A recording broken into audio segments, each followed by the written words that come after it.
Saudi women's rights activist freed after being forced to kiss, perform sex acts on prison interrogators. Loujain al-Hathloul's family says Biden administration helped with release. A Saudi women's rights activist who pushed to end the country's ban on female drivers has been freed after spending just over 1,000 days in prison, where she reportedly had been forced to kiss and perform other sexual acts on her interrogators. Loujain al-Hathloul emerged from custody Wednesday following her arrest in 2018. She was sentenced to almost 6 years in prison last December under a broad counter-terrorism law. Al-Hathloul, who spent 1,001 days in prison, with time in pre-trial detention and solitary confinement, was accused of crimes such as agitating for change, using the internet to cause disorder and pursuing a foreign agenda.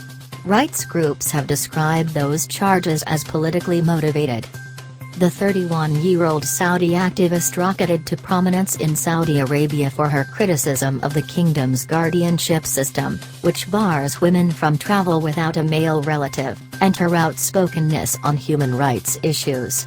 She was first detained in 2014 for 70 days when, in an act of defiance, she posted a video online of herself attempting to drive from the United Arab Emirates into the kingdom.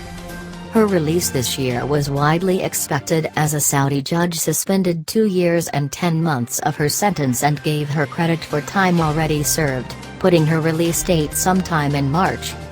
But while she was in prison, several sources reported that Loujain al-Hathloul had been forced to kiss and perform other sexual acts on interrogators. Helena Kennedy, a British lawyer and human rights advocate, wrote in a report issued in November last year as Saudi Arabia was holding a virtual G20 summit.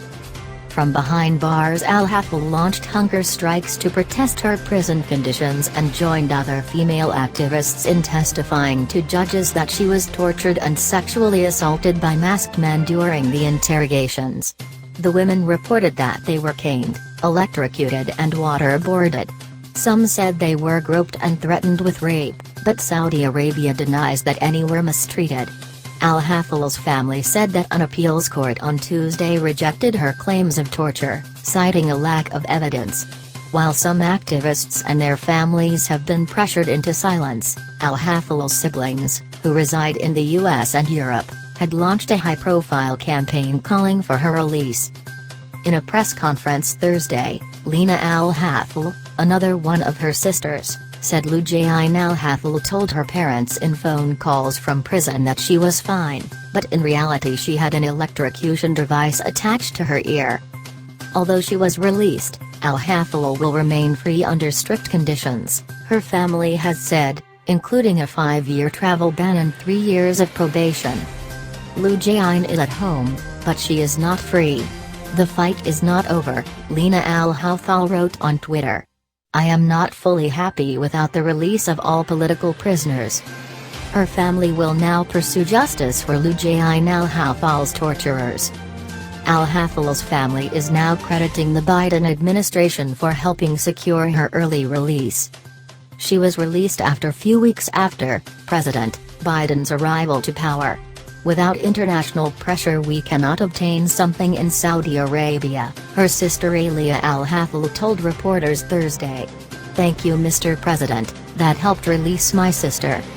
President Biden, in a speech at the Pentagon on Wednesday, described al-Hathloul's release as welcome news. She was a powerful activist for women's rights and releasing her was the right thing to do, he said.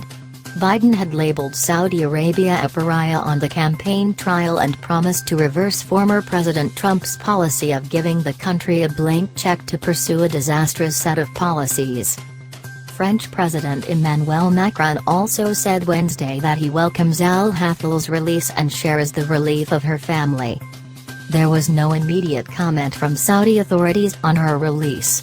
The harsh crackdown against women who had pressed for the right to drive before Saudi Arabia lifted the ban in mid-2018 came to symbolize the dual strategy of Crown Prince Mohammed bin Salman. The young, ambitious prince has sought to portray himself as a liberalizing reformer while also silencing and detaining activists who long had pushed for change. The suppression of perceived critics and potential rivals has intensified under Crown Prince Mohammed, increasingly attracting international ire since the killing of Saudi critic Jamal Khashoggi inside the Saudi consulate in Istanbul at the hands of Saudi agents in late 2018. Many human rights activists have applauded al-Hathloul's release from prison but urged caution amid the remaining restrictions on her freedom. If she is not allowed to leave Saudi Arabia, or is forced to remain on probation, there is no reason to believe she will not be arrested again or forced to remain subject to her country's draconian laws that prevent her from speaking out and demanding her basic rights, Abdullah Al-Oud, Gulf Research Director at Democracy for the Arab World Now, the organization founded by Khashoggi, told.